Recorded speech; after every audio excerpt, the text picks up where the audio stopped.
We're alive. Hey, welcome to Real Talk Live. Talk is real and entertainment's cheap. See what I mean? And first thing I said to AJ was don't be weird. First thing he did. And first thing he does. Anyway, welcome to Real Talk. We're excited to be here. Yeah, I'm Todd. This is AJ. And if you've been a fan back in the day, he's a show favorite. I've gotten this from many people. People wanted you to be full time on here, man. I'm serious. People really did bring that up.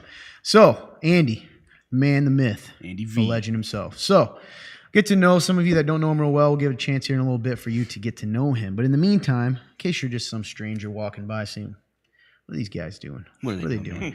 Here's what we're doing. We're talking about God, life, the Bible, everything in between. Somewhere in the description of this video, probably up if you're on YouTube, or Facebook, down if you're on YouTube, I would imagine you'll see a link. It's www.theremnant.live/real-talk. Click the link, go down to the bottom of the page where it says submit a question. If you hit that button and post a question, maybe you have a question about God, life, the Bible, your marriage even, something that you don't either have someone to talk to or you don't feel comfortable bringing up in person, this is an opportunity to do that. We don't promise to always have every perfect answer, but we do promise to take your questions seriously and, more importantly, try to push you towards the truth, which you're going to find in the Bible. That's the facts. Amen. So that's it. And along the way, we'll do some things that will probably be for your entertainment. Like I said, it's cheap entertainment, but it will be for your entertainment. So help us out right now. If you're on, give us a share. Share this, whether you're on YouTube, Facebook. Hey, how's the Rumble? We were supposed to. Hey, 100. Listen, if we can get to 100 people on there, that's when we can go live. But see, soon to come. This is why I look like the mean guy all the time. Because see, what you just did was you threw me under the bus slightly, as though I didn't know that. Versus what's the other side of the story? That it's been a while since you've been asking. Nope. And we told you that we clearly have enough people to have 100. Well, that's true, actually. And that we could do that. So there, threw it back on him. Anyway, Andy, my sneaker hound brother. That's what Luke says. Oh, I suppose that's right, Luke.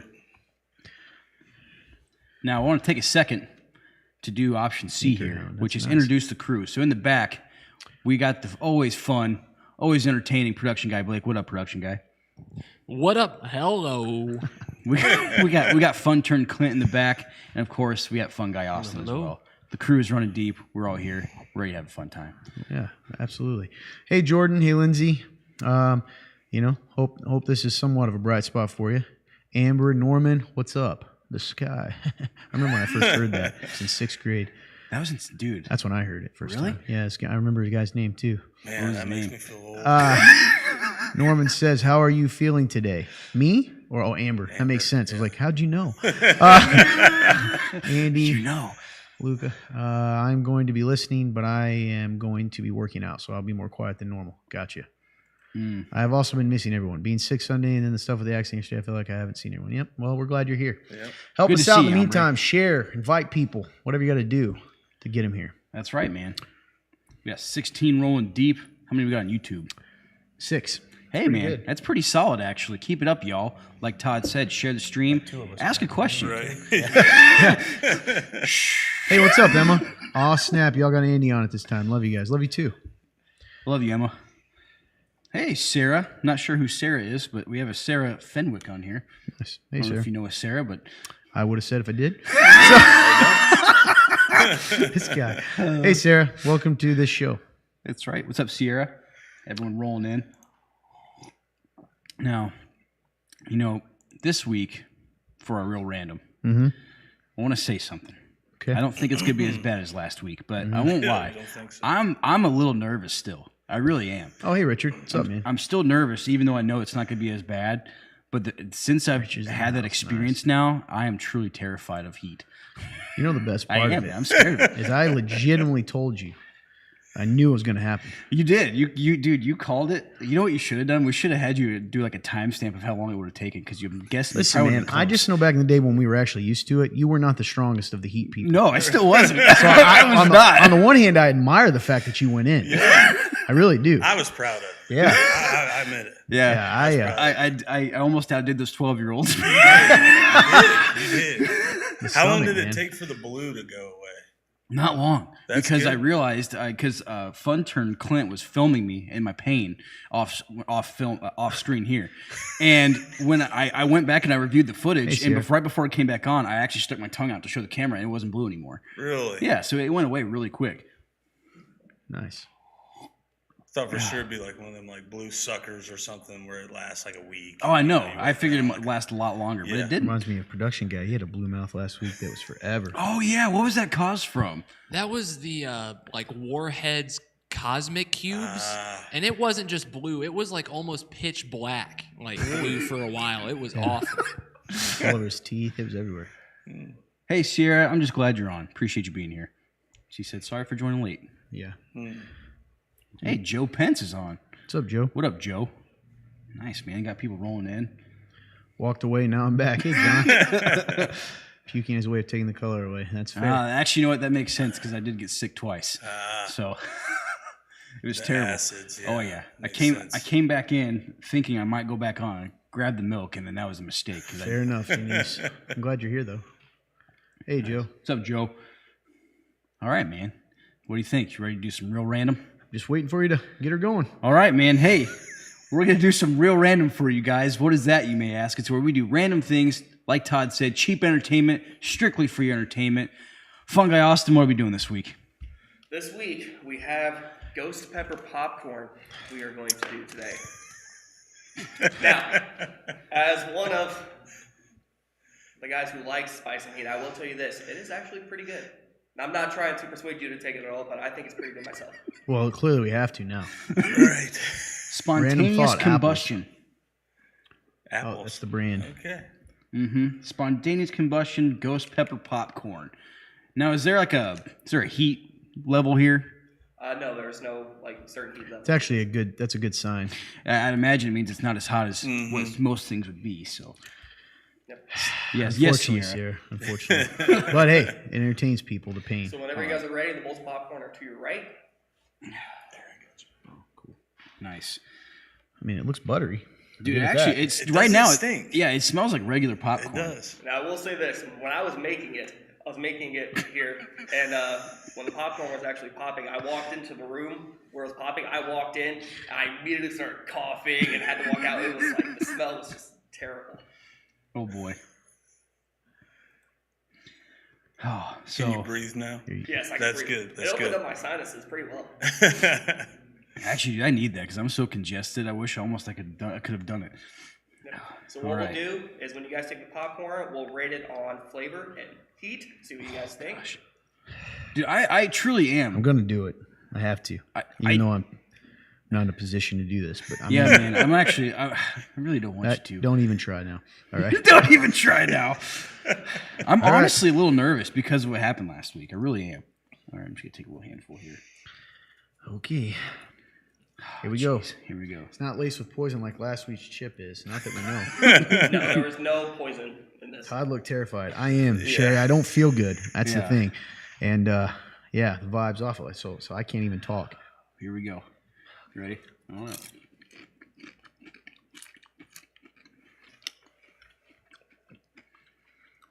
It's definitely there. All right. It's there, but it's not anywhere like... Would I eat a whole bag of this? No. Even just feeling He's a a little little spice. unsure about your opinion. Even feeling a little spice after what happened last week is like scary. Now you're right. It's definitely not bad. I mean, if I eat this bowl, I'd be hurting. Right. Like it's legit hot. Yes, it's got. But some it's kick. not going to be my the hottest. And he's going Might as for it. well.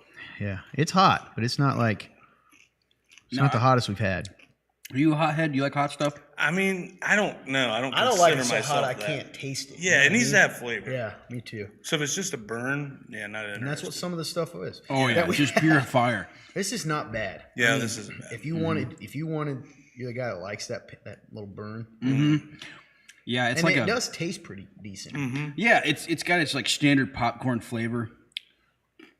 Yeah. Ooh, no, that was Mildly hot, John says. I definitely look terrified. Now here's the thing. The only thing I'm worried about is if this gets to my stomach at all, because of what happened last week. I'm haunted by it, man. I'm haunted by it. But honestly, PTSD. yeah, that's right, man. Dude, for The flavor, smell. I'm gonna give it like a 6. I'm gonna give it a 6 for flavor. Out of 10? Yeah. 6 out of 10 for flavor. I'm going to go. I'm not a huge popcorn guy, but if I'm just basing on flavor, I'm going to go 4. I mean, it's not disgusting, but I wouldn't just. I wouldn't. Yeah, I wouldn't pop a bag of this thing. No, it doesn't necessarily taste good. Yeah. I just remember that you don't eat popcorn, man, because it's small food. Yep, I choke on it. I'm a child. So not only did you climbed over 2 mountains. Really right now. risked it. Oh, yeah. Yeah, you did. I could have died. Yeah. Absolutely. What do you got for flavor, Andy? Yeah, I'd have to be in that 3-4 Yeah. range because it's. Got you. It's okay. Yeah, it's Yeah. not. What do you got? Heat? Heat. I'm gonna go with a 6. I'm gonna keep them both at 6. It's enough to make. It feels like my eyes are sweating a little bit, so I'm gonna that earns a 6 at least. I'm basing mine off of all-time heat, not like this session. I'm thinking past. So I'm actually only going to give it like a 5. Because I think you're forgetting, man, scorpion peppers, the dried reaper. Like, this is a ghost pepper. Which is not you're on the eating same. it. Yeah, you're Just literally enjoying randomly it. eating it. You That's gave it true. a 6 heat. No way. You're right. I'm gonna go with you with a 5. That's a good call. Yeah, and it took me a minute. Yeah, the Reaper's the hottest. In case anyone knows, Dried the- Reaper. The Reaper, by the way, we found out is actually a hybrid originally from the scorpion pepper and something else. I don't remember what it was. But we ate a fresh scorpion pepper, one of the last things we ate that your buddy gave, Chris. Yep. And I'm telling you right now, supposedly when you dry them, they're hotter. Right. So we ate a dried Reaper. Okay, that was hot. I'm not going to sit here and That tell was you. rough, dude. Mouth-wise is the worst pain. Oh yeah. Right? Death Nut was the worst for stomach. Instant fire. However, that scorpion pepper was hotter that time. And I found out, we've learned a lot about this. Remember, what's his name? Scoville and them. Oh yeah. That YouTube guy. But some peppers, so you might have a breed of pepper that is typically hotter, right? But a individual pepper could be hotter than that. Right, So the right. scorpion one, I refused to eat another bite of it. It was that hot. That fresh What was one. it called? Like chocolate scorpion? Yeah, some chocolate scorpion, which Yeah, it does something not like that. taste like chocolate. I'll tell No, you that. not at all, man. That was Just rough. fire. Yeah, What was the pure, other- literally Lava. fire, dude. We tried 2, didn't we? Yeah, but that was the one I remember. Yeah, I don't remember. The other what one that wasn't too bad. I think it was only like jalapenos or something. Okay. But they were fresh. I mean, they were hot. But Oh yeah. what do you give it? For me, I Fun would guy? say both flavor and heat is a tie around 3, Yeah. 4. Because it's like, yeah, the spice is there, but like comparing it to the spiciest stuff that I've had before, Oh, yeah. like, that's like low in flavor. It's just not really have a lot of flavor to it. That's true. Amber says you guys should have eaten the spicy blackened chicken sandwich from Popeyes when they had it. They gave it to me on accident once and it was awful. I haven't tried that. Aaron says Never heard of it. He gives AJ props. Aaron, best popcorn to have is probably the popcorn from Jefferson Point, AMC. Interesting. Yeah, movie theater popcorn is always good. Yeah. Oh, yeah. AJ, you can't laugh at people who can't eat. You can't laugh at people who can't eat foods for some reason. Noodle boy. Listen, Norm, I've been getting better, man. He's got a point. Listen, I can eat noodles now. One of the most angry I've ever gotten at him in my life. You're proud of that. Yeah. I am proud of it. Thank you. Yeah. The most angry I've ever been at in my life is when he refused to swallow. And I understand. I'm not saying he had to like it. He literally almost vomited and spit out a Brussels sprout. Oh yeah, that was rough. Now you know what? With where I'm at now, I think I could do it. I think I could. I've gotten a lot better. Yeah. I don't know why it angered me so much. Because I just thought to myself, if we're we're on an ocean and I'm about to die and you have to do something you don't want to do, I'm dead. I'm scared. I am yeah. literally Definitely. dead. Because If you're gagging over a Brussels exactly. sprout, That's true. man. Exactly. Madison White. She I'm does working on like my that survival also. skills. Noodles was my first step. Such a sad first step. Anyway, yeah, man, it's not terrible. I mean, for popcorn. Did you guys agree. try it, production guy? Fun. Is Fun Turn in the dark back there? Yeah, I see him. I think I see his outline. Okay. Oh, nice. He's All bringing right, it back cool. to him. Well, I'm going to try to help out here. We're moving on to our next segment. You guys know it. You may love it. You may. If you want a prize, you will. Welcome to Remnant Roulette. Remnant Rule. You got the prize this week yet? You know what? Actually, I don't know if Fun Guy. I don't know if he has the prize or not. Actually, I'm not communicating. Anyway, what's Remnant Roulette? You may or may not get a prize, but we're going to tell you you're going. Yeah, you may. You may win. So we're going to ask a question. Actually, production guy will. You'll give your answer. You have exactly, I always forget this. Is 5 it minutes. 5 minutes? Oh, you remember that. 5 minutes to put your answer in. If you put your answer in, you're going to be entered into a drawing to win a prize. We will release or announce that close to 10, somewhere between 9:45 and 10, assuming the show goes that long. If not, we go. it'll be earlier. There you go. Which has happened if there's no questions. Questions. So that's the deal. Production guy, what do you got for us? This week, your Remnant Roulette question is, what is your favorite Bible verse? Your favorite Bible verse. People want to know, what is it? There is no prize. The prize is a lie. Thank you, Jane. Jane, She's not wrong. listen. I'm not taking it anymore for you, pal. I'm not taking the gun squad for you. It anymore. definitely sounds like she's. Yeah. That means she hasn't gotten hers. Jane, I assume you haven't gotten yours. I don't know if Jane's won. You know what? I'm gonna decide this right now. Look at Fun Guy's disgusted face. I'm gonna decide this right here, right now. Fun Guy, can you handle this? Because this guy. Fun fact from Fun Guy Austin is I've actually taken over the prize list, and I was only told that 2 people didn't get their gifts, and so I did get them their gifts. So, Jane, if you have not gotten yours, please reach out to me, and I will give it She to you. did not. She said nope. Nope. Okay, I will give it to you this week, Jane. Huh. I apologize, Jane. And somehow, let me tell you, this guy's Teflon. It doesn't matter what he does, people love him still. Yeah. It does not matter what he does. He could slap me in the face and I say, man, my face hurt. And they'd be like, why'd you put your face in front of his hand, Todd? Anyway, I have a question. bitterness. You guys have until 9. You guys have until 9 o'clock to put your answer in. I see some of you are already doing that, which is awesome. What'd you say? I have a question. Okay. What did you say? Neflon? Because I don't know what is that. Teflon, man. Oh, Teflon. What is Google it. Teflon? Okay, I'll Google it. While you're doing that, we'll continue on with the Google show. it. Do you have a favorite verse? Yes, it is Romans 13:12. So too, no, that is the Romans 13. Wait, holy cow, Romans 13:12. Okay, man, my brain is You guys blanking should right drop now. those verses in there so we see them. Yes. Thanks, So Fun Guy. for some reason, I'm said, keep "Thanks, wanting to Fun Guy." say the Remnants verse instead of my own favorite verse. I literally just about did it twice. So it is. Therefore, the night is far spent, the day is at hand. Therefore, let us cast off the works of darkness and put on the armor of light. That is Romans 13:12. Pretty cool, man. Yeah, that's been my favorite since I was like before I even knew what the Bible Oh, was. hey, man. Hey, Sherry. Oh, we're coming It in. stuck out to me one night when I was reading the Bible when I was like Luke wants to 18. win a prize. He'll never be here by the end of the show. Nah. But he'll. But hey, it's cool. He's taking part. Ah, God. What's your favorite, man? You got one? Probably Joel 2:25. The Lord will repair or replace the years that the locusts have eaten. Bro, that's good. That gave me goosebumps for real.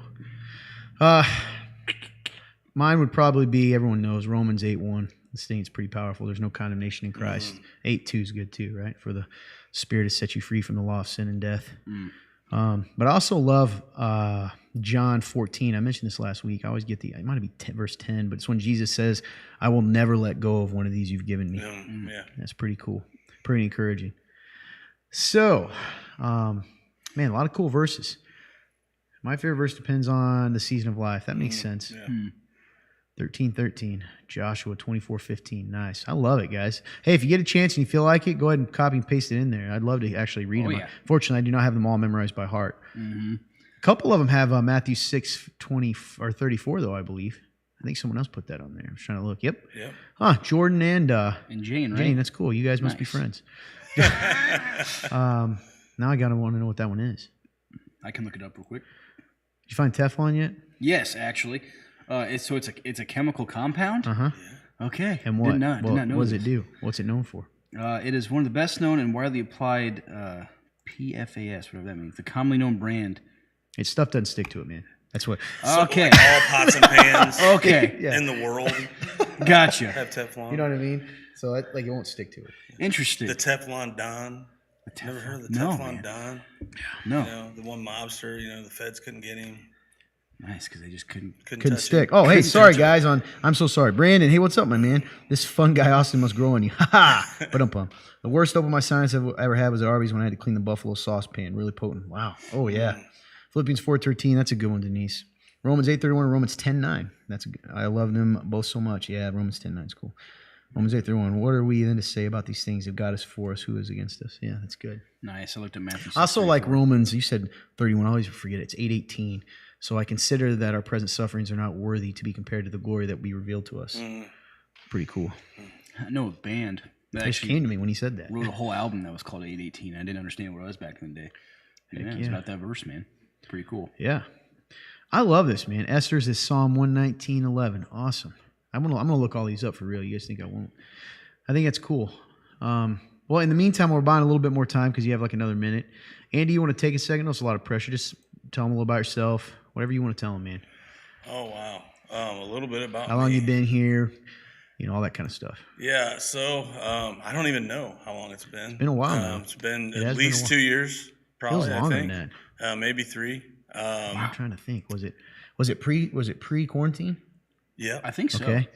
So shortly before that, I think. So 2019 probably. Yeah. Man, that's coming up, dude. Wow, so, yeah, So- 3 years. That's Yeah, a so about compliment 3 that it years. seems like you've been around forever, though. Like It that is, is yeah. genuinely a compliment. So That's awesome, Lindsay. yeah, man, I'm Heck yeah. I don't know. I'm kind of like in a weird place. I don't even know who I am anymore right now. It's really raw, man. To be honest, kind of growing in a lot of different ways, becoming a more disciplined individual.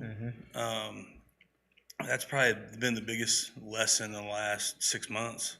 I'm a very undisciplined person by nature. Me too, man. Pretty much do what I want to do, whenever I want to do it, however I feel like doing at that moment. And The way you said it so professional. Yeah, my bad. so, and that bleeds into so many areas of my life, from work to my home life, and even in my walk, a lot of times, which has been rough, But things have gotten better with that. I don't know, this last session of Lionheart and kind of like the last 6 months, I've stayed more dedicated to being a little more consistent. Still a struggle every day. But I've definitely gotten more disciplined in a lot of areas of my life, from working out to, reading scripture much more in depth and for longer periods of time, not just a quick, hey, look at it to say I did it type of thing and move on. So yeah, I don't know, I feel like I'm really changing as a man, in the last, really in the last 6 months. So it's kind of hard to describe, who am I right Kind of now? feels like you're on a I don't ride. even know. Yeah. So yeah, I that makes sense. Yeah, it makes sense to me because I'm in your Lionheart, so I know. Right. One of the cool things that I want to bring up that I think would be cool for people to hear and his advice is, so I was able to be there, had the honor of being there kind of when you made, you'd been working out for a while, but sort of like, hey, this is his commitment, even with people, right? Like, I'm going to dive back in. Oh yeah. And what I think is cool is, and I think I've told you this, but I mean this genuinely, not for the show. It's been really encouraging to me because it's given me hope for things that I want to change, that it can actually happen and not just do the flash in the pan, change. Yeah. So when you look at, because you have, we see it. You've dove into community. People know you more. Oh, yeah. All these kinds of things. What do you think was the difference that enabled you to do that and make it? What was whether that was a certain breaking point or whether it was this was the key for me, because you really did it. You really did change. Yeah, I don't know, people always talk about, the definition of insanity is doing the same thing over and over again. Oh, yeah. And the reality is, when I look back at a lot of my life, that's pretty much been my life. So every year and a half or 2 years, always kind of like this cyclical thing, up and down, up and down, up and down. And I just, kind of really had to come to face with the fact that I am a big cause of that. That it's me and my choices and what I choose to do that causes the roller coaster, a lot of times. And so the only way to, stop that is to make a commitment to change. Doing things that I don't want to do. Sometimes there's a lot of things I don't want to do. I don't want to go to the gym a lot of times. And I love working out, but I don't necessarily want to go. Yeah, I get it. But, you get up and go, 5 o'clock, 4:30 in the morning, and, I don't want to get up, but Yeah, you have man. to go. Trying to reach out and talk to guys more, share struggles a little bit more, which is completely outside of my typical character. And it's weird because it wasn't necessarily because I wanted to hide things, Yeah. but it was just that's just what that's just not what you do. Yeah, I never as felt a you culture came and off as a as secretive. society, it's men, we don't share that stuff, that there's no handle yourself. benefit. There's no benefit. There's no purpose. You're just whining, that kind of stuff. And I had to kind of break that mentality that it isn't whining. Sometimes you need help processing. Absolutely. Hey, Carly. My addiction stuff has been a big part of it, to be Kelsey. honest with you. being committed to changing that in my life, because it had such a hold and a control, that probably helped with everything else. I think being committed to that just told me that, okay, you can do this. So why can't you talk to this person? Why can't you show up to this event? Why can't you go play volleyball on a Tuesday or Monday, whenever it was? Why can't you do that? It's really good, man. I think it's cool that you can see that and like actually like ask yourself those questions and be like, let's change something. Because a lot of people like they have a hard time with that.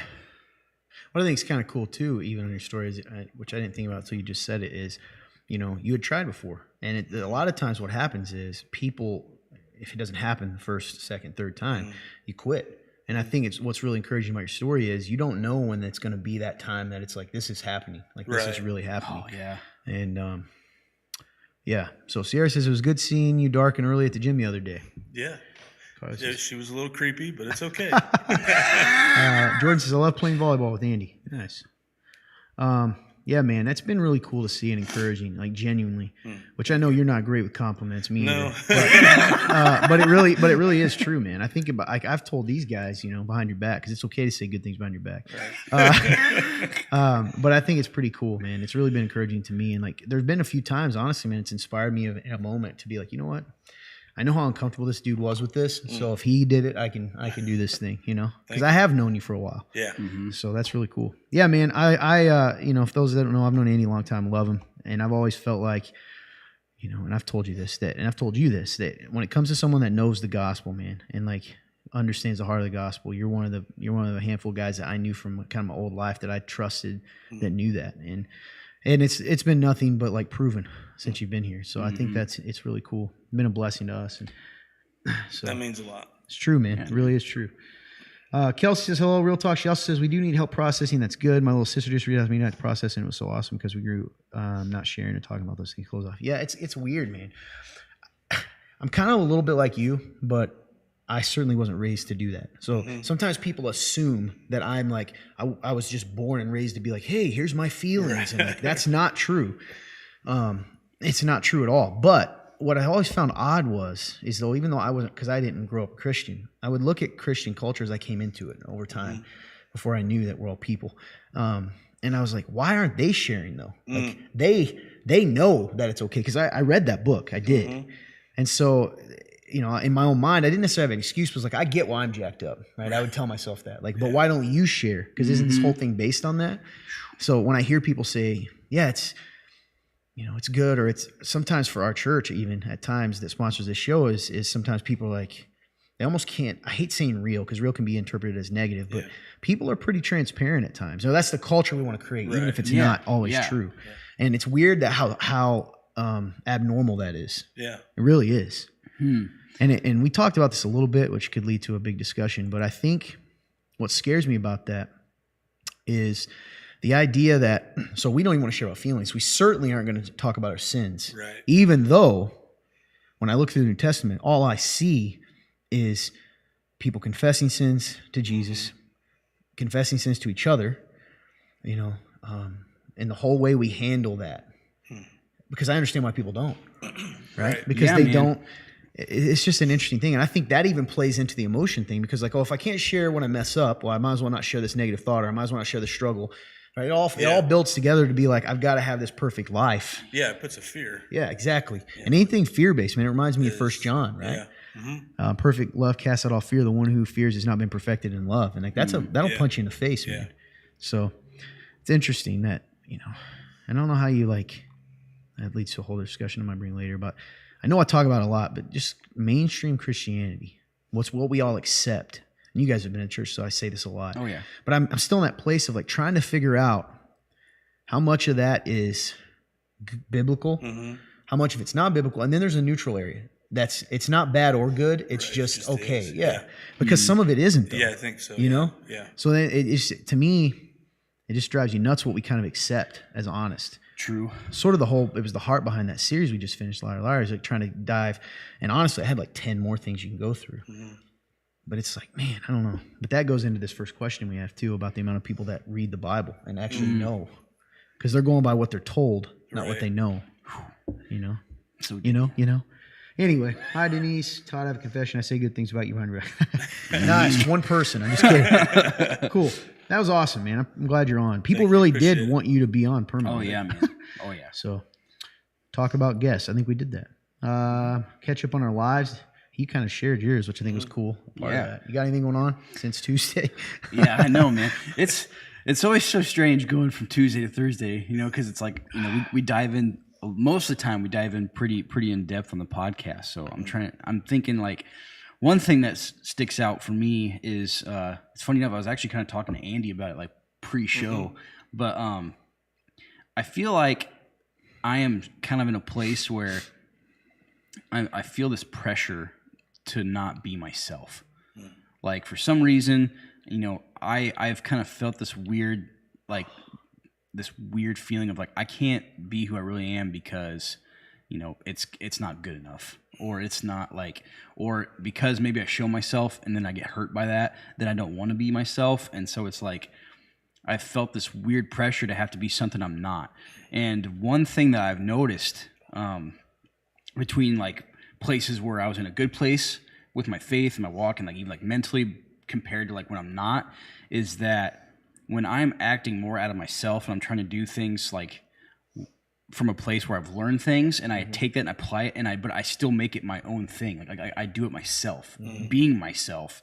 That is when I'm like at my best. But for a while now, I feel like I haven't been trying to do that.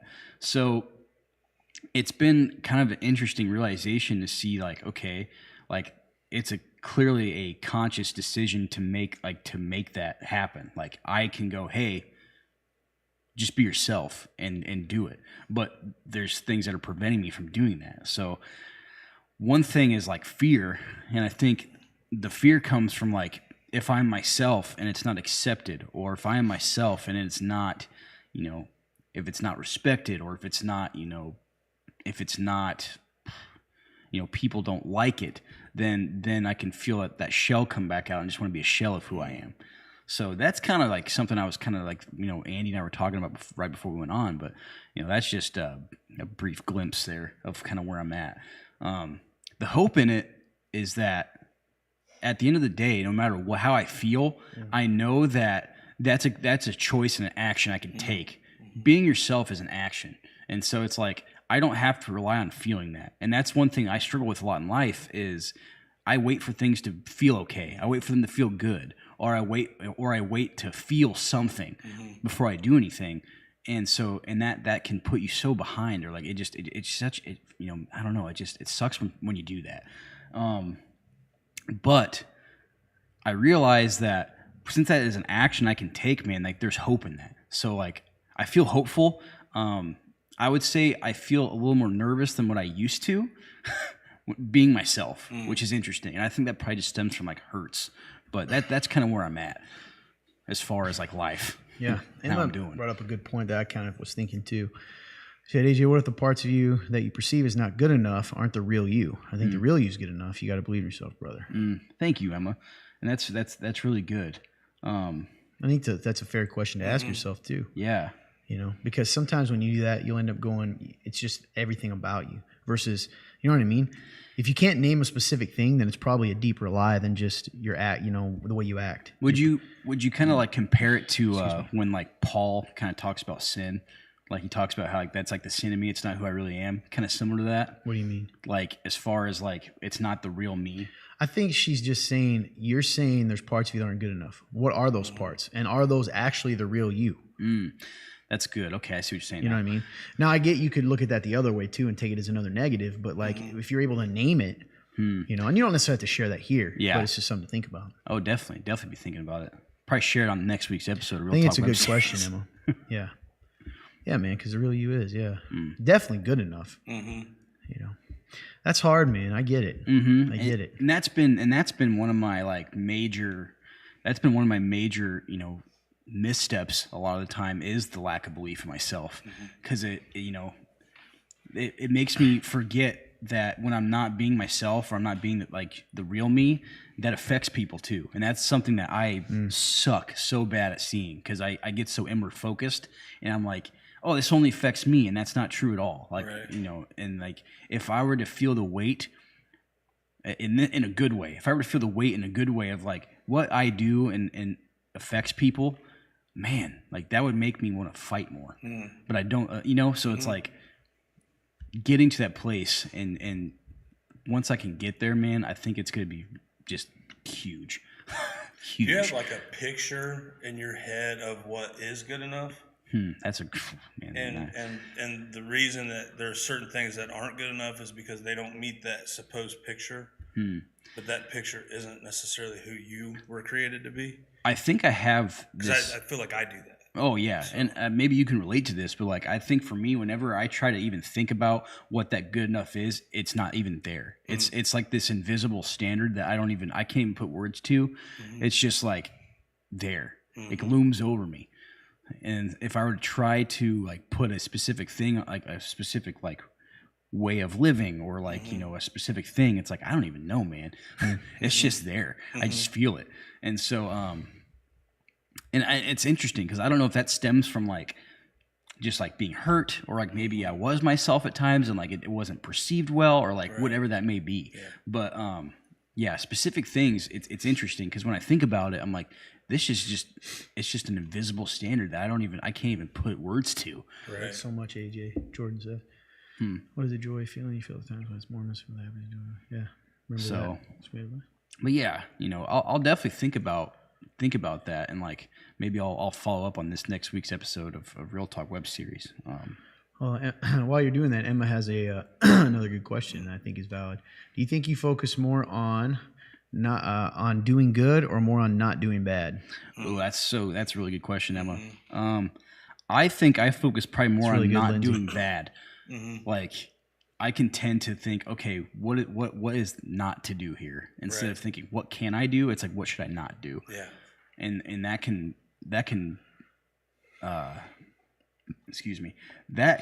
apply to like all situations for me. Whether it's like a social thing, like what should I not say, or if it's like if I'm doing like a media project, like what should I not do here, instead of going what can I do to be creative, or what can I say to build this person up, or whatever the situation is. I tend to sway more towards like what should I not do. So that's a great question, Emma, because I think I tend to focus more on not to do, and I know that's not healthy because it kind of puts you in the more like I feel like you're already putting yourself in a hole in a way. So, but yeah. Yeah, man. I mean, it's not good. It's not a good place to be, but it's good you're thinking about it. Yeah. So I appreciate the questions. I mean, those are good questions. Thank you. Lindsay says, wouldn't it be amazing if we saw ourselves through God's eyes? He sees perfection because of Jesus covering us. Amen. Right. Kelsey says, do you struggle with putting your identity in Christ, that his promises are for you, that you're truly forgiven? Because I've noticed when I was like that, I was struggling to put my identity in him. That's good. I think that definitely. Every time I catch you guys live, I'm hearing everything I need to hear. God loves you, Carly. It's always moving. I would say, Kelsey, to that, I am that way for sure. And I think it's rooted in like this self-hatred I have. And because I have that self-hatred, I think that I tend to believe it for everybody else besides me, and I find myself, in this place I've been at for a little while is that the way I view people lately has been a direct reflection of how I view myself. So like if I hate myself and I don't look at myself in a good light, which is the case most of the time, I can feel that leaking out onto other people. So then it's like, oh, and I'm mistrusting now, or I don't believe people, or and it's weird how that happens, but like I tend to take that reflection of myself and then I start putting on others, which is so unfair, and it's like that is sinful. So so Kelsey, to answer your question, I definitely have a hard time with that. And it's funny, though, because, I think we talked about this on this week's episode of Real Talk. But it's interesting how you can have so many miracles happen in your life, or you can see God move, and you still have those doubts. Yeah. And it's like, dang it. Like, why can't I remember those and actually live out of the fact that I remember those were real? So I think we talked about that this week. Yeah, maybe. But it's good stuff, man. All right, guys, we're going to dive in here to number 1. So I'm going to ask this question. If you have questions, you can ask them in the thread. We'll answer the ones in the thread first. and then we'll answer. But we will be checking. Like for instance, one came in. I just saw. We checked the anonymous one as we go, so we'll answer all those. If there's any on here, there isn't. So we're actually. I should do that. I just lied. I was about to not. We do have a question here. It's an overrated, underrated. Oh, we got a couple of them. Overrated, underrated. Gym shorts without underwear. I know why they're saying this. What an interesting Like question. no underwear or It appears, the built-in underwear? It appears to be none. That's just wrong. I'm very curious who 100% put this in the database. My guess is someone that knows people around here. I would imagine so. I am going to say underrated. Welcome to the club, my friend. I'll leave it at that. Underrated. Clearly overrated. That's a thin material. Hole gets in that bad boy, which There's Can create- positions that I can tell you that 100% that people will end up seeing things that they don't want to see. yes, 100%. Oh yeah, that's about you got about 99.99% chance of that happening. Yeah, it's that high. It's that high. 100%. In my that case, high. it was 100. So overrated. Agreed. This is great. Next question. Kind of going a little more no world shame. here. Are you copying that one? Okay. Sorry, dude. I always forget that we actually have that happening now. Oh yeah. So Blake, when you're ready, you can throw that on the screen.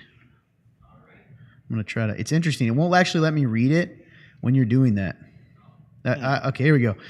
He's gonna throw it on the screen. But how do you let people in when you're struggling? When you have a hard time trusting? That's a great question. Let's see. How you let people in when you're struggling and have a hard time trusting? I think I can, kind of what we were just talking about. It is indeed, Emma. I can tend to. So scary. Oh, you're fine. It really was. I can tend to have a because of that reflection of myself, being negative. I can have a hard time trusting people because I'm putting that on them. So I think that, and this is much easier said than done, but you just have to gift that trust to people. That's you have to gift that trust and be reliant more on God, that you're doing what's honorable to God, and not rely on how they react or if they take it wrong. Yeah. You know what I'm saying? So to me, it cannot be reliant on how they respond. I think you just have to obey what God has told us to do, and that's carry each other's burdens. And in order to do that, you do have to trust people and let them in. All right. Now we'll move on. Do you have any thoughts to add to that?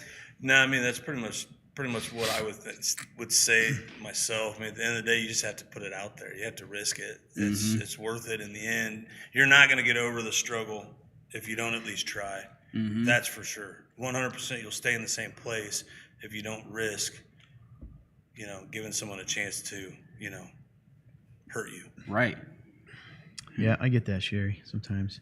Problem sometimes when you wait and it takes time is that sometimes, depending on where you're at, it never comes because you're waiting for a time. But I get that feeling. Yep. Yeah. All right. This is more of a comment, but I think it's interesting. We're going to number one, Blake. Excuse me.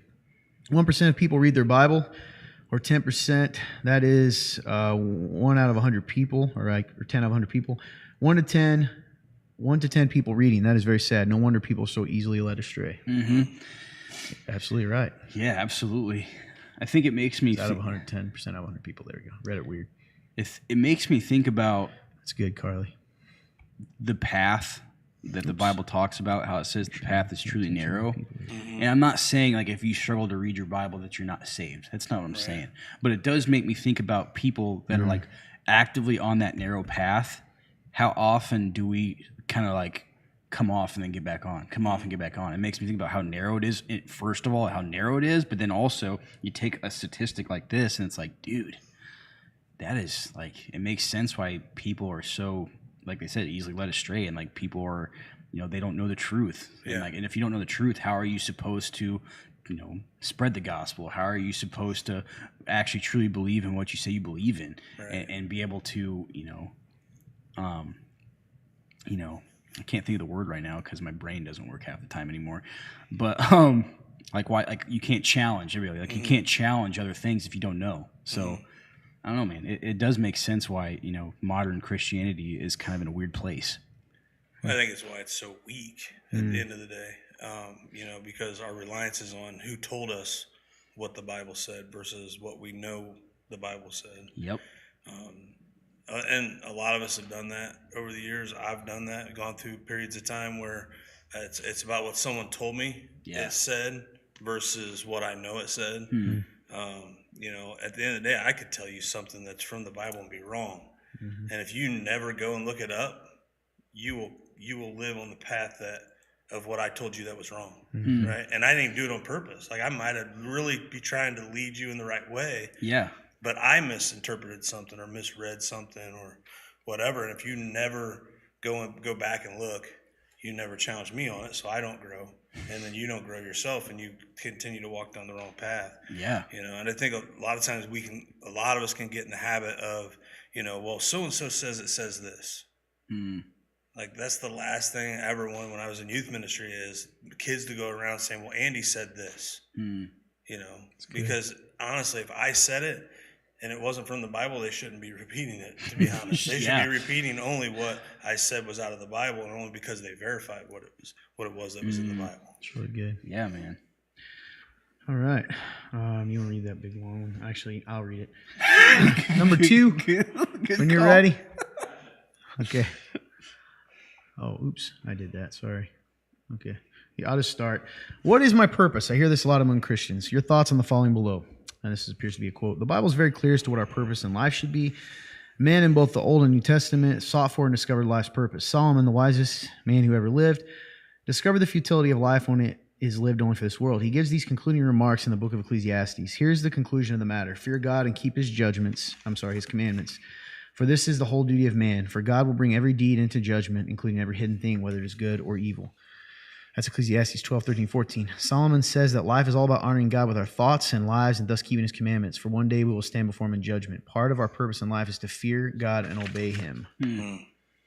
So they want to know our thoughts on that. I think that... See you later, Carly.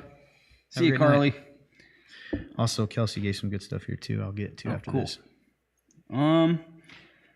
I would say, man, that it makes sense, and that it's a lot. It seems so simple, like it seems so simple to do, but then when you're actually in life, you're like, man, this is hard, So when it comes down to it, it talks about fear God and obey Him. I know that we've had a lot of talks about like how people view God. Like I know one of the cool parts about one of our is that Foundations class? I think it's Foundations class where we talk about like who is God to you, and we have all these different names. So people talk about God as Father, Lord, all these things, right? And I think this kind of comes at it from more of an aspect of like God is like Lord, and like for me, I've been able to accept God as Father better than I can accept Him as Lord, because I can tend to like disobey, and it can be so subconscious sometimes. I'm like I don't even realize I'm disobeying God, but I can also see Him as a good Father because I'm like, well, He loves me, and He picked me up right where I was at, and He still does it every day. Like He still loves me right where I'm at, which is good. But the bad side of that is that I don't always follow like I should for Him as like seeing Him as Lord. And so, because it's like, this is what He says, I should do this. And I don't always see that. So it's interesting to me that, they say part of our purpose is to fear and obey Him. I'm curious if this was a continued quote, if it would mean like if they would bring in the fact of Him being Father, and that it would be like the love aspect. I'm they're not intrigued. Separate. His call for holiness is out of love, and I think a lot of times, that's a common thing. Well, there's His judge and Lord side, and there's love side. Everything He tells us to do is motivated out of His love for us. So those commandments that you break, those things that we do, that's not just a matter of, okay, that's not His loving side. It is His loving side. It's the side that doesn't want us to hurt or doesn't want us to hurt other people. So, I think they're not separate, and we try to do that. And I think that's part of the reason people struggle with it, because we want to separate it. But again, if you do think of a Father on this earth, it becomes a little more clear, and He's better than us. your kid wants to stick their finger in a light socket as a toddler. And I use it and everybody kind of laughs, but that's that's a great example. Yeah. They want to do that. Mm-hmm. Okay? Are you going to let them? In that moment, you're not, when they're crying and thinking you're mean, they don't think you love them. Yeah. And you got to realize that compared to God, we're less than a toddler. Yeah. You know, like we don't know what we're doing. So I think that's some of it. Not to necessarily like disagree with you or anything, but I do think that that's part of the issue is they're not separate. Even Jesus says in the parable, we just talked about, it's the parable of the talents. So Jesus said a master leaves talents. He gives 4, 3, 2, 1, and he comes back, and the guy that had one buried it. So when he came back, and all of them had gotten some, and he said to the master said to the servant, he said, "Hey, why'd you do this?" He said, "Well, you're a very hard master, so I was scared, so I didn't want to lose what I had, so I put it in the dirt." And he said, "No, you don't. You don't fear me or love me. If you feared me, you would have at least put it in the bank, so I got a little bit more. You didn't fear me, right? You don't love me because the guys who went above and beyond loved me. You don't love me. You don't fear me because if you truly feared me, you would have done something with it." And I think that's one of the things he's trying to say is like, and I get it, by the way. Yeah. I do the same thing. Yeah. Except I'm flipped from you. It's easy for me to understand. He said to do it, which is why it's terrifying when I don't, because I'm like, that's the Lord. I've said this 1,000 times. If God, then you're in disobedience. Exactly. Period, right out the get-go. And if God is not, and that's another thing I would push in on you a little bit when you go, subconsciously, like, I don't think those are the ones that are, that's almost like the fear I have in you saying that is someone out there is going to say, "Oh, okay, so all the times that I don't want to, I don't know that I'm doing that." Right? That's the kind of sin where God says, "Hey, if you hate your brother, but the times that you straight up disobey, we got to accept what that is." Now, the beauty is it reminds you of how much he loves you and the fact that he still holds on to you. Yeah. And he's never like angry at you anymore because the wrath's already poured out. But yeah, it's a good question. Do you think that makes sense, dude? Some of the struggle is the difference is we get caught up in calling, and our purpose is this. It's good. Right, and that's not good enough for us. So we're We looking want for a specifics. calling, Yeah. and we want That's a really good, specific calling a lot of times. It's a good way to tie back And to the if original that's question. not us, and it's not the calling that I want, that's what I'm getting, then we buck against that, we fight against that, and we disobey. Period. When this ultimately should be good enough for me. That's good. And I some days this isn't good enough for me. I want to do something more, or what I consider to be more, not what God considers really to good, be man. more. That's why I love the translation of the Great Commission, as you go, because it doesn't really matter what it is you're doing when you're doing that kingdom stuff. Reminds me of the Old Testament verse, and I always butcher it, but it's the one where he says, "What does God seek of you, O man? But what is it? Seek mercy, live justly, and walk humbly with your Lord," or whatever. Yeah. Like that is the purpose. Yeah. That's what he wants. Yeah. And you're right. And that's not, we want specifics. Yeah. When he's like, "Hey, I got you. Go work." Right? There's nothing wrong with seeking things. Well, and I watched a video this week, a guy talking about just work in general, like, and some of us, may work in the secular realm, whatever that is, and that being okay. And a lot of times we as Christians think, okay, you're only really in your calling when you're at church. It's good.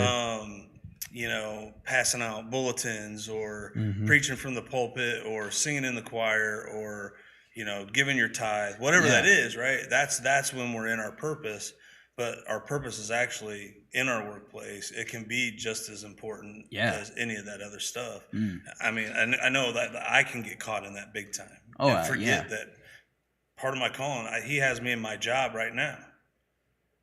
And I'm around a lot of guys that, are not believers, period. And even if they say they believe, they're not Christians. They just, there's a Jesus thing. I don't get it, but I don't care, whatever.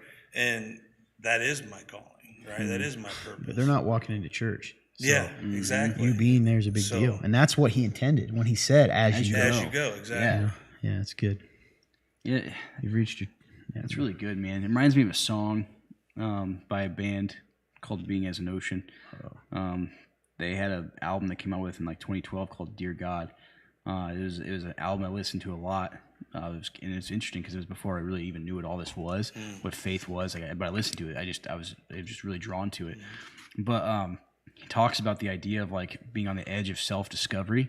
And I was like, man, that's really good because like when you just like kind of what you guys are saying, when you just accept that should be enough right there, Yeah. and you follow that, you do start to discover more about yourself because it just naturally happens, and it's a really cool thing. And like I don't know, that's something I need to keep in mind more. But it's really good, guys. Kelsey shared a really good verse earlier in relation to identity that I didn't, but I love this verse. 1 Peter 2:9, but you're a chosen people, a royal priesthood, a holy nation, God's special possession, that you may declare the praises of him who called you out of darkness into his wonderful light. That's a good verse. And she said that she also told her little sister the same thing about gifting trust. So it's good. Nothing surprises or shocks me. It allows me to meet people. Exactly. Nobody can reach people that you can reach the way that you reach them. Yeah. That's just the way it is. So it's cool when, I think that's a really good point you brought up. Yeah, that's the body, man. I love it. All right, number 3. Also, guys, I've been getting messages. I'm just going to say it on air. They're suggesting why do we not put the questions on top so they can see our faces? Because apparently you can't see our faces for half the show. Okay. That's I actually brought this up all right. So yeah, we'll many times. make that change. All right, 3. And this is Ephesians 4:26-29. And don't sin by letting anger control you. Don't let the sun go down while you're still angry, for anger gives a foothold to the devil. If you're a thief, quit stealing. Instead, use your hands for good, hard work, and then give generously to those in need. Don't use foul or abusive language. Let everything you say be good and helpful, so that your words will be an encouragement to those who hear them. And then he says, what other footholds do we give the devil in our lives?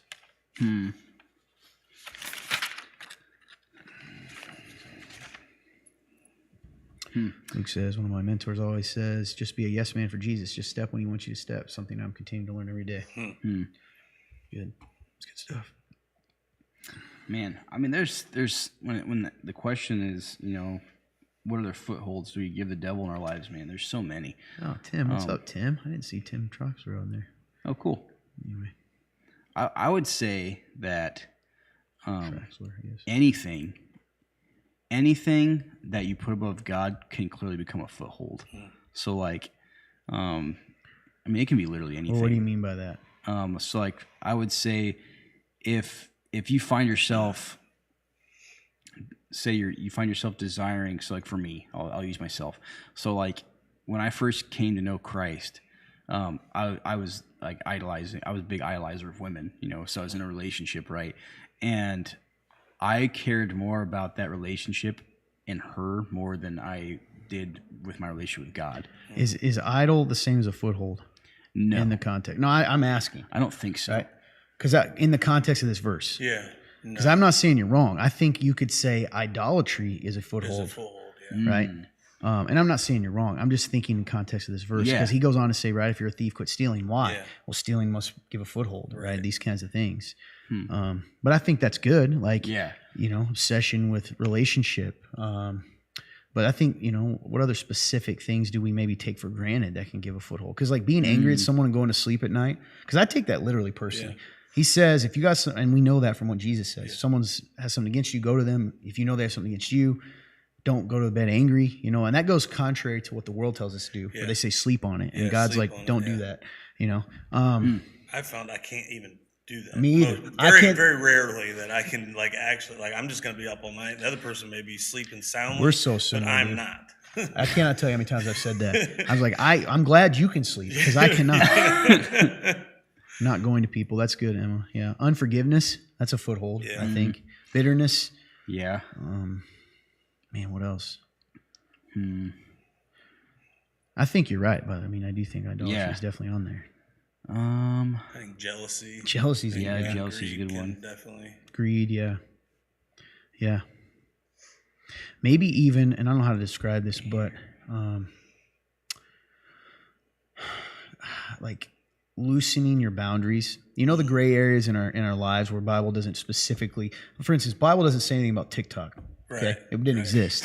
Yeah. But is it a foothold for you if you're constantly looking at TikTok and you're like, well, I'm not looking at anything bad? Well, first of all, I know how the algorithm works, and you may not be looking for it, which I highly doubt that too. Right. But it's going to pop up, and that's just, I'm not shaming gonna anybody get on there TikTok, eventually. but for some people that could be an issue, right? Yeah. Because that leads to the enemy's like, oh, that girl's dancing pretty nice, and then blah blah blah blah blah blah. One foothold that comes to mind is hiding and sin, not confessing. That's good. Sorry, go ahead, Andy. What did you say? Yeah, and I mean, one click just leads you down that rabbit hole. They're going to attack you then. Yep. That's the foothold. Yep. That's good. what the devil does. He uses that one time you clicked on that one video and he brings that to your attention for, a year or whatever, however long it takes for him to get you. That's his desire, It's a really, it's funny that you shared that verse and you saying that, because you read that verse a lot, and I'll even pray that, Lord, I don't want to give him a foothold, these kinds of things. But when I actually think about what you just described, that it really is, what is a foothold? Like, it's a way to hold on to something, to climb, to get access to, And it's like, if you think of our body like a temple, or whether it's a castle, or whatever you want to think, our heart, and that foothold is just a way to get in there, a way to speak into that, and then it just continues, right? Because that's all it needs. Is that little thing. That's really good. Brandon says, weird for me that Andy said, quote, trying to figure out who I am, end quote, because it's literally been the main question I've been asking myself all year. Would arrogance be one? Oh, I think so for sure, man. Arrogance came to my mind just now. That's really good. I mean, a person I used to know that was fairly close to, constantly would say things that were super arrogant, that, he could meet with women alone and that would be no big deal.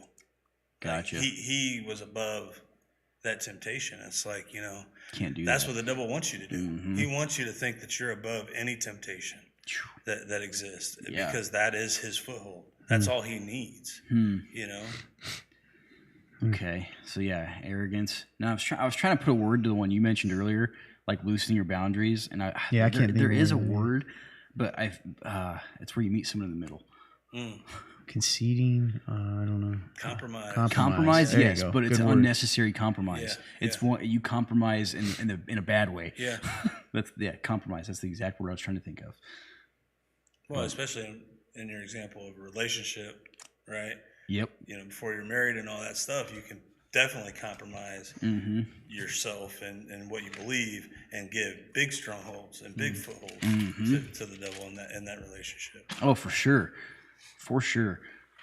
All right, Blake, if you want to go to we had some come in. I don't know if you saw those. You got them? You're the man. Thank you. MVP. The first one is on Matthew 18, a section from that, but not the actual confronting sin. It is.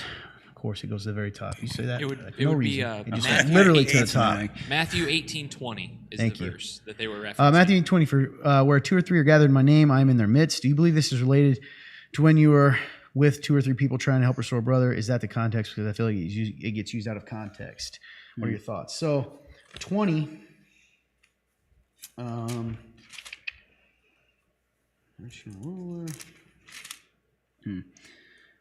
Yeah, I would say initially I'm not 100% sure. It makes me think about, because the way I've always understood it was that when 2 or 3 are gathered in my name, that's like I am there, so you should gather. You should be together. I think that's what we can imply from it. So it is at the very end of the section. If your brother sins against you, go and tell him his fault between you and him alone. If he listens to you, you've gained your brother. But if he's not listened, take 1 or 2 others along with you, that every charge may be established. Now it says 1 or 2. So I think where he's saying we got to connect verse 20. What's 19 say? 18 says, truly I say to you, whatever you bind on earth shall be bound in heaven, and whatever you loose on earth shall be loosed in heaven. Again, I say to you, if 2 of you agree on earth about anything they ask, it will be done for them by my Father in heaven. For where 2 or 3 gather in my name, there I am among them. I don't know about you guys. I think the context of that last sentence is letting him know, hey, I'm among you when you're the temple, right? Yeah. Which you're right. As far as the contextually, but he's talking about, I'm trying to see if it has anything good down here. Sometimes it does. Oh, yeah, and the footnotes, whatever. Yeah. And this even agrees. Jesus just affirms that he will be divinely present among his disciples as they seek unity in rendering decisions. And that's really good. Yeah, I think that One more 19 it together. says the 2 have to be in agreement, right? And I think that's good.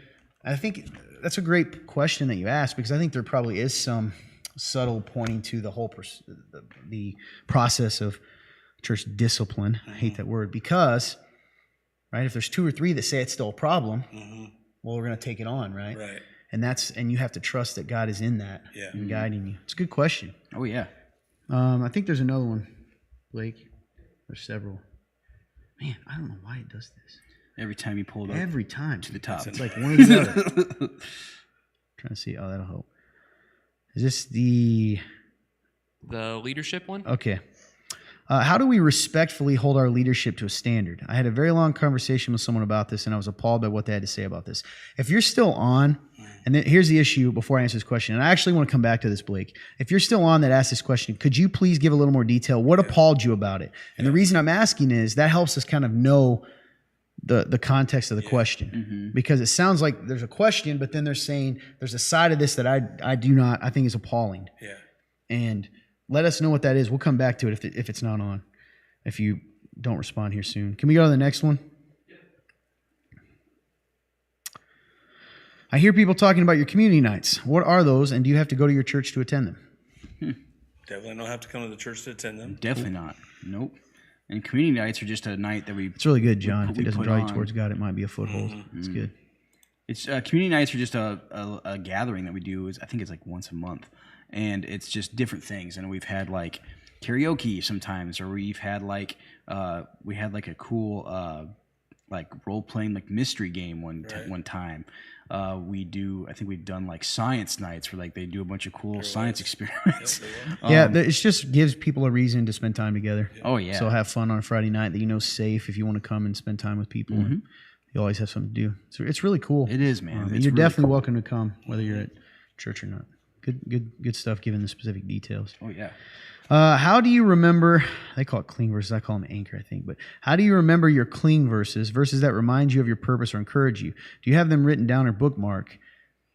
Do you remember to go to those verses when you need to? It's a good question. So to me, this correlates directly with how strong a relationship you have with Christ. I think that if you are in a position where you are struggling, if you are in a good, healthy relationship with Christ, you're going to think of those verses, like that you cling to. And I know for me, I'll be honest, like I don't always go there. And I know that's probably because I don't have as strong as a relationship with Christ as I should. So it's like, why do you think that is? Why do you, in your own mind, because I think it kind of goes to the thing you said about yourself. Why do you naturally assume that means you don't have a good relationship with Christ? I think because if I did, I would do that more often. Do what? Like actually, Well, they're talking about verses that you specifically have that speak to you, not just like going to the Bible. Like, do you have any that that encourage you? Oh, for sure. Like I know, like you, like Romans 8:1 for sure. Yeah. That's one that can come to mind a lot. Okay, and I'm actually trying to encourage you here because I don't necessarily think. Because you have that one. That's one you cling to. Yes, because like Romans 8:1, when I first like heard about Romans 8:1 that there's no condemnation in Christ, it reminds me of who I used to be and what God did for me. So it's like, okay, like I know that if he was willing to come and pick me up out of that junk he did then, like he still loves me just the same now. So, do you have any specific ways that you remember that? Because I think that's their question too. Do you write them down? Do you have a book? Do you bookmark them? I say them out loud. Okay. Like I don't have them written down, and I don't have them like specifically bookmarked in a Bible or anything. But like I remember them. Okay. And I'll say them out loud. Yeah, memorization, and that's the only reason I ever got a tattoo. That's cool. Because my three main ones are right there On on my right arm. Heck yeah, man. That's awesome. Yeah, so back in the day when I really memorized all those Romans verses, I did write them down and put them on my truck, or not a truck at the time, where I, my speedometer and everything is. Yeah. And it was funny because I knew them, but to see it was encouraging sometimes when I was really down. And then it's kind of funny over time, they sort of just imprint in your brain. So I agree with them. Whatever you need to do to keep that encouragement, whether you keep them in your car, you keep them at work. I know some people do that. Some people put them on their mirror. I know people that do that. Just to be reminded, because we're short-sighted, man. We have short memories. And sometimes it's like that. That's a great idea, right? I mean, for you can't really forget that eventually, right? Like, even if you have those moments, what a cool reminder that you just might be looking down and going, dang, dude. Because I guarantee that's happened. Oh, yeah, for sure. That's actually a really good Tattoos point. are great for that, too. That way I can remind myself every day. Mine is on my home screen. Yeah, that's cool. I have some memorized. Yep, it's all good. Oh yeah, I do forget that I have some. I have one on my home screen for my phone, and I do have one on my arm. These are great questions, guys. Thank you.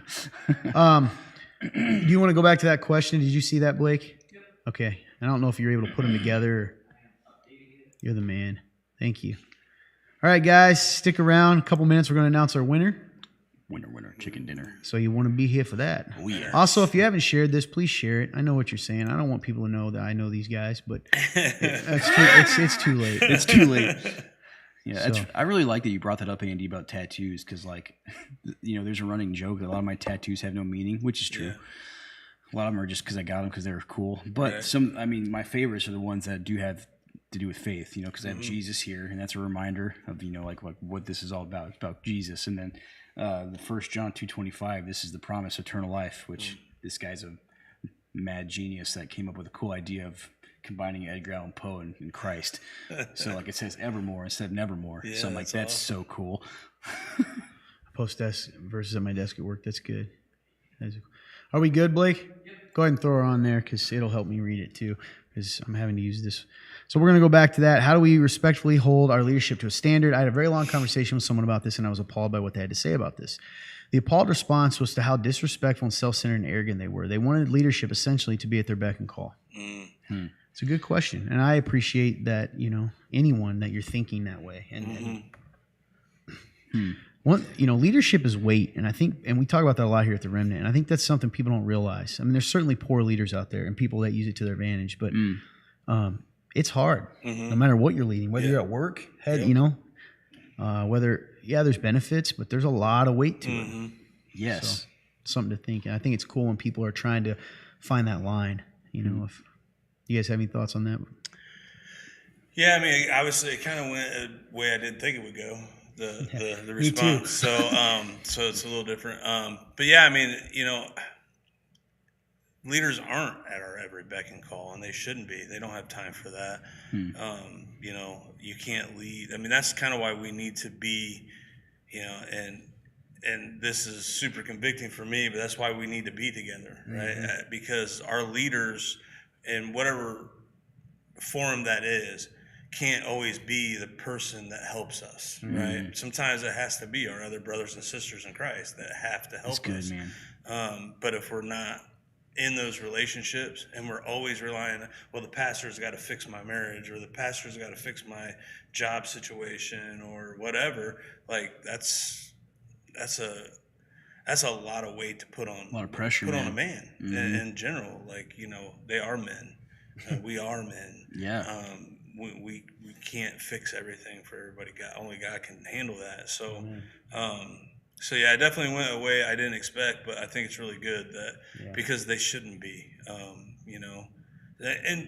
I think sometimes you can go too far the other way too, and never hold them to that standard that, hey man, you've never been there for me or whatever. That would be, I think that's the standard that we respectively can, do that in a way that, like, look, man, like in 5 years I've asked you to help me with this one problem. You're never there. And you've never been there. Every time I've asked to help me with this one problem in the last 5 years and you've never helped me, they should be held to that. But, it can't be an everyday thing for sure. Yeah, absolutely. I think they're meaning what they, Brandon said, I guess I'm confused. Are they talking to the leader and got appalled, or somebody about what they want? I think they meant someone was talking about leadership. Man, you said something that was good just now, and I get distracted by answering that question. I know they mentioned like the idea of like they were like self-centered. I know one thing we talk about a lot when it comes to leadership is leadership is service. So like that was what came to my mind was like, one way to tell, in leadership if someone, has the heart of trying to do leadership well, I think, is if they have that heart for service. And so it's like, don't buy into the lie that it's like a self-centered boss mentality, because it's not. Well, yeah, and I mean, even like when Jesus fed the 5,000 and all that, like he didn't go, you know what I mean? And he was still the leader, right?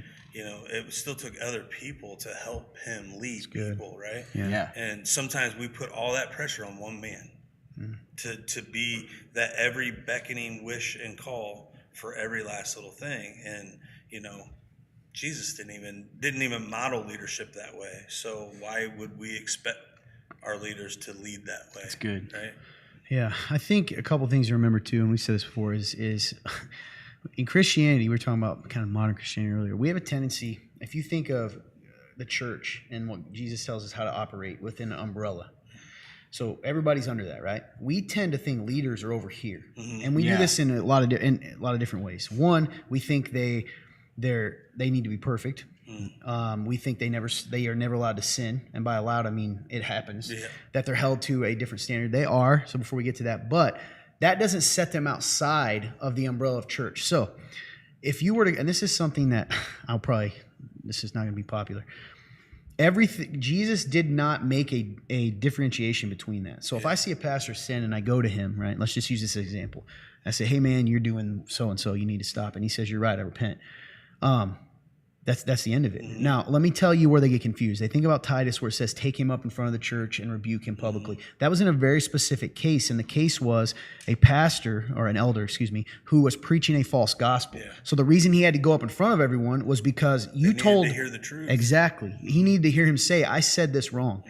And I think that's a popular thing. Now, do I think that there is some truth to, like, there's definitely a standard, okay, that is higher than... But here's the crazy thing. We talk about this in Lionheart. It actually says every man should aspire to have those qualities of a overseer, as they call it. So I just want to say it off the bat. And I think sometimes we think that leaders are this other breed, both good and bad. They're not. They're Christians. I like what you said earlier. They're no more important and no less important than anyone else. Now, God, I'm going to be honest with you, it's awkward to talk about. God does say, if anything, it's the other way around. Don't even bring an accusation against an elder unless there's another person supporting it. Do you know why he did that? This is why it's cool about God is thinking in human terms. What would happen if we allowed anybody to just make a charge against an elder? It'd be chaos, man. Because anytime Bob's mad at me, he'll just come up and say, he's a false prophet or whatever, right? So God knew that and is like, we got to put some order in it. Some order, exactly. Yeah. It's 2 or 3, okay, now you go to him. Yeah. And by the way, it doesn't even say that he's guilty. It says if you're going to bring a charge against him, you need to make sure other people. All that to say, leaders should be held to the same standard too, under the umbrella of love and forgiveness. And so I think I had a situation like this come up earlier. If I'm going to tell you guys that it's best as leaders, let's say, to respond to a Slack message, if you don't have this communication tool, in 24 hours, and I don't do that, there's nothing wrong with saying, hey, did you see this, and hold me to that standard. Now, here's where it gets issue. How you say that and making an assumption and waiting for an opportunity for your leader to fail so you can jump them, because that happens a lot, right? It's been 24 hours in 1 minute. 1 minute, yeah. So I think, it depends on the heart of the person. Definitely. So I hold leadership to a standard, but I would hope you would do this. You should treat them with no less respect than minimum that you would treat another brother or sister in Christ. If you're not going to come and jump them, or if you're going to extend grace, extend grace. Exactly. And here's a weird thing. If you wouldn't talk to your boss like this, and this only happens with our heart.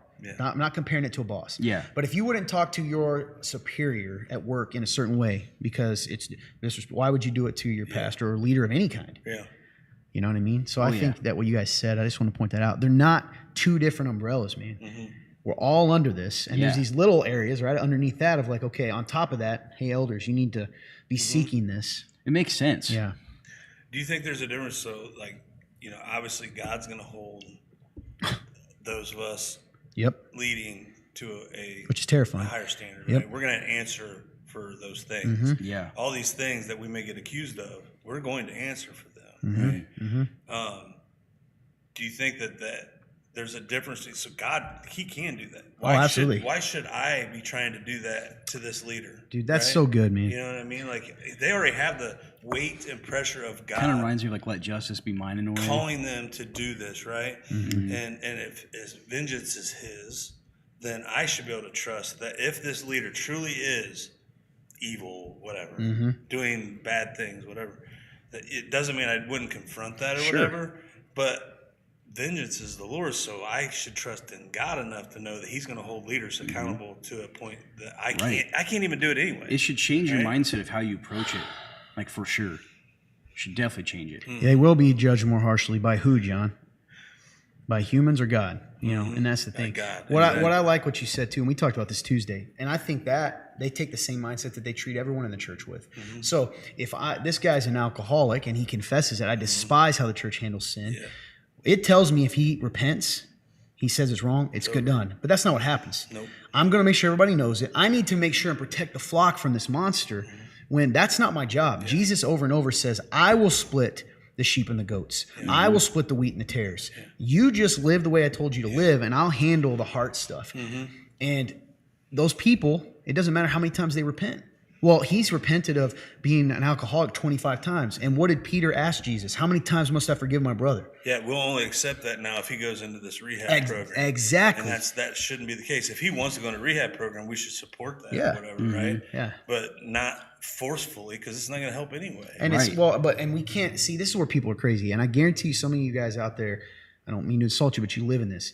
Quit acting like every time you've repented of something, you never did the same thing again. Because that's ridiculous. Yep, that's... life is a journey, and you need to base it not on whether or not it's what is the response to sin. Yeah. And that's what Jesus says, right? Repentance. So yes, some things it's very clear. If I'm living with a woman I'm not married to, a repentance would be, I'm going to move out. Right. Not just me saying I'm going to. Correct. But does that mean that they're moving out that night at 7 p.m. or they're out of the church? Yeah. That's probably not realistic, right? Yeah. That's People really good, don't think about this stuff. And I think it's really cool that you said that because that shows in everything we do in the church. By the way, I want to take a second because Kelsey brought something I'm very passionate about. And it actually enrages me. And I hope some of the people out here who say these things are listening because I'm going to tell you right now, what you say is dumb. So she was talking to Brandon, or Kelsey responded to Brandon. She said, Brandon, I say family time because I've had a friend tell me that being in community all the time was cultish. And I was like, well, when you love your family, you want family time. This is so irrational to me. And I've talked about this before. Put out my faith for a minute. Think of the ignorance of what you're saying. If you're one of those people, and I bet some of you are, and I don't care because you probably don't like me anyway. How many of you weirdos will spend 65 hours with your work people? And then here's the thing, and I know this because I used to work in factories. Then you'll go play pool with them and drink at the bars after, but that's not a cultish. Let me tell you what happens when someone calls your church family when it's clearly, this is another fired up thing I have. When you call other churches that do things that you aren't used to or aren't doing what you want a cult, you're weakening the word so that now we're letting real cults actually, because they call everyone a cult. So it's so stupid and it's enraging because it's ignorance. Yes.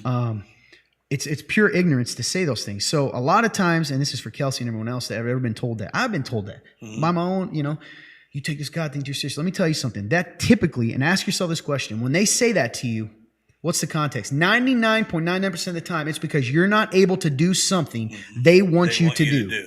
Yep. So I'm going to go to church today, even though my family, and I'm not saying you would have to do this, but some people are like, let's say it's Easter morning. Yeah. Whatever. I'm going to church because that's what I want to do with my family. Well, your family's like, well, we're going to color eggs and do this. And you're like, I understand, but I'm going to church.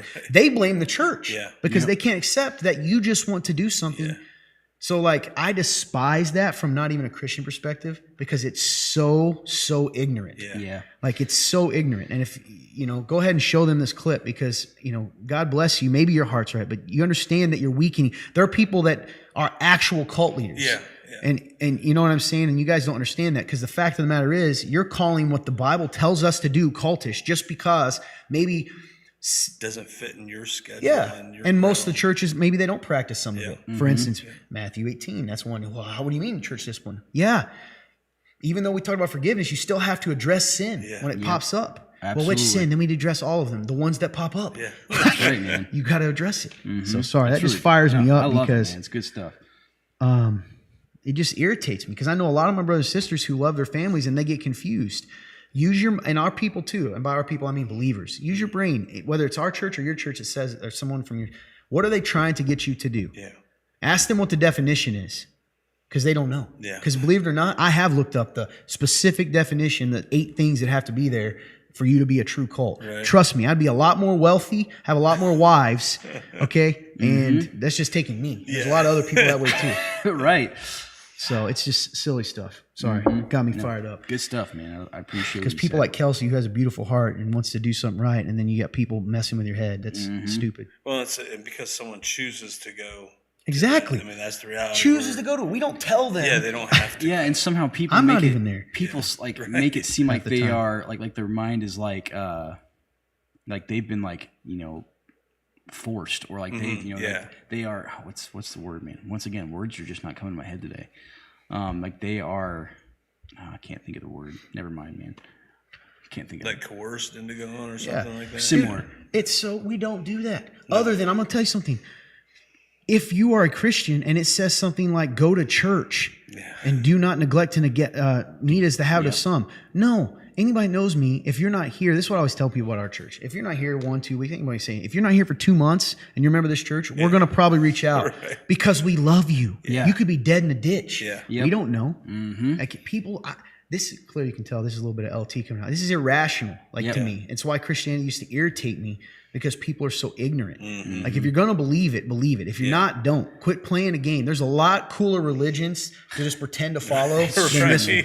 Right. Yeah. You know, Scientology sounds nice. You can get money, maybe meet Tom Cruise. Like go do something else. Mm-hmm. If it's real, then the Bible is number one, no matter if it makes you comfortable or not. Oh, absolutely. Oh, hey Juju, I didn't know you're on What's here. up, Juju? She says, "Did you have an Alzheimer's?" moment?" Don't even get me so started, Juju. Don't even get me started. Still not even done. It's good that you said that. I think you said at the end, coercion is a big part of it, or also the threat of you are not accepted if you don't do things expulsion. exactly. Yeah, if you don't do things expulsion. that aren't that don't toe the line, right? My dream is to go to your church and be part of family. I love that, Sherry. I know Brandon. Yeah, you've always been a big supporter of us. We love that. Brandon says, I didn't see yours, Brandon, the question. What's a word for community that we could connect to the world for them to better understand today's world? Hang out? I don't know. Yeah. That's a good question, man. Maybe we should change the Yeah. name. Sorry, I got fired up about all that. Man, what in the world would be a good name for it? I'm thinking. Open house? No. Bar night? Yeah. That's right. I was like, hangs with the boys. That's I don't exactly right, freaking know. Luke. But I'll tell you something else, Luke, and I know you and I have talked to us, so I'm not saying it to him.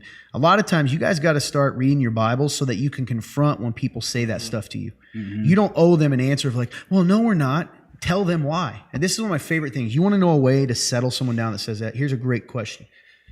Why? And then if they go, well, it's just why? Because they make you, but they're not. I want to. Some of y'all are too chicken to tell your families, like, I want to go to this. Right. You'd rather say, Todd's making me. Yeah. You know, like anyone that talks to Todd goes, in his flesh, Todd don't give a poopy whether you know, come or not to community night, right? Like, I do, but Yeah.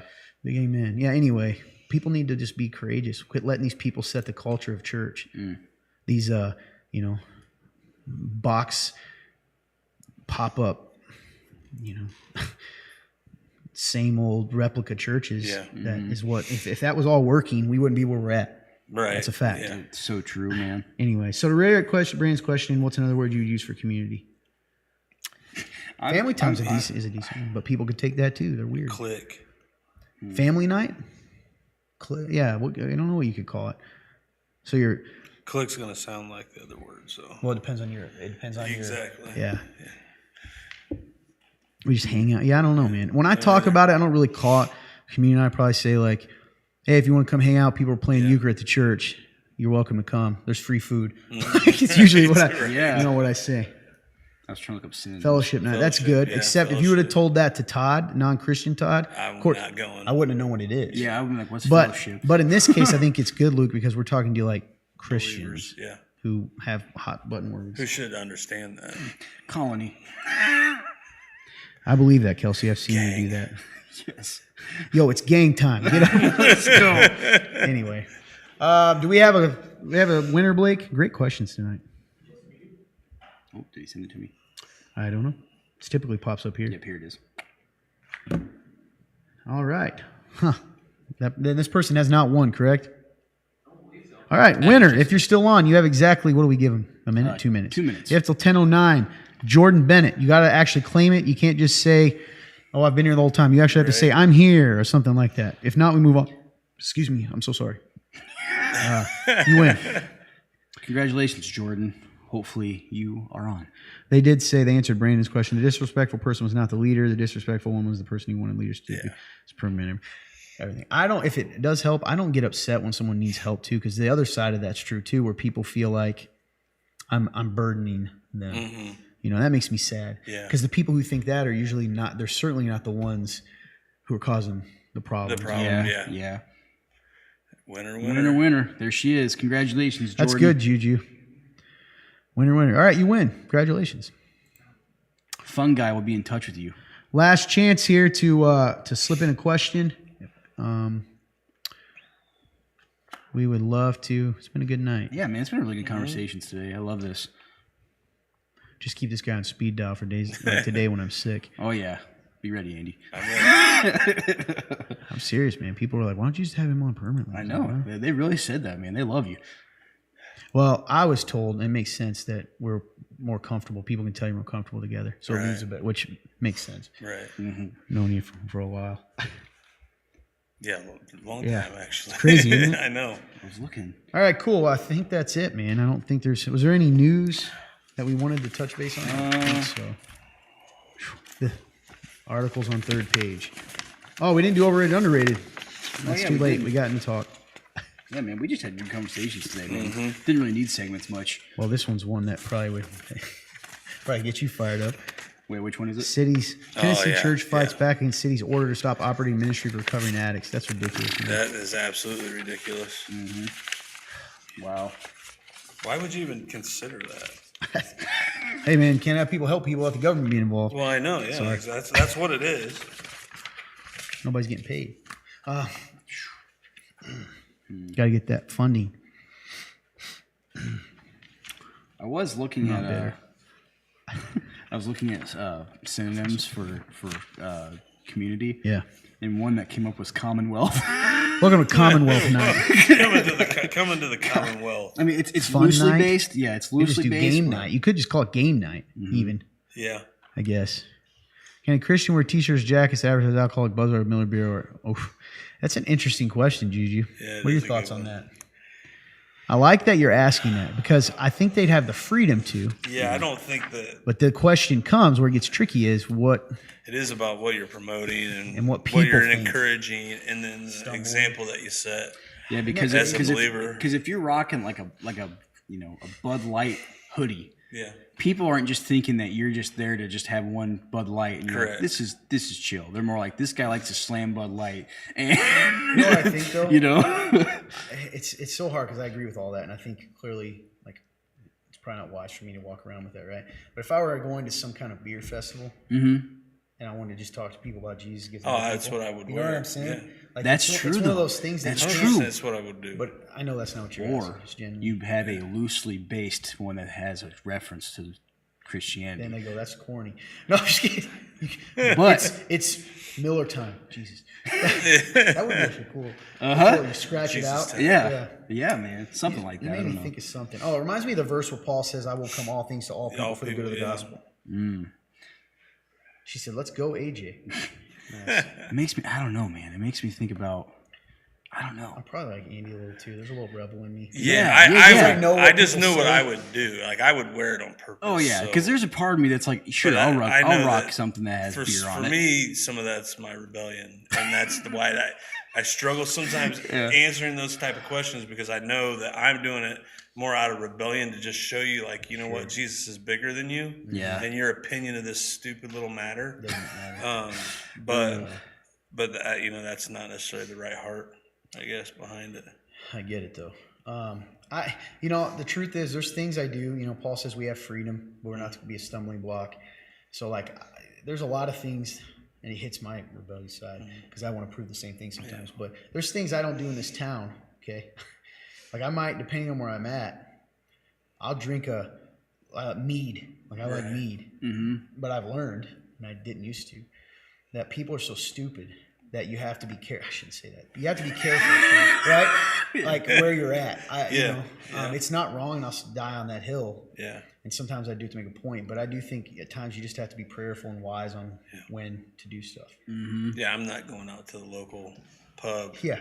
here in town. Yep. Exactly. Because of what happens. Yeah. Right? Weaker people. Honestly, we forget that. It does say weaker faith Yep, people that correct. can't handle that. Yeah. So good question. She says absolutely, Andy. Lindsay's a dog, bro. Oh yeah. I can already tell that. Oh for sure. Wait a minute. What passage of scripture do you go for? I already know. Do you want to throw that up? We'll answer this one and be finished. You can read it if you want, AJ. Sure.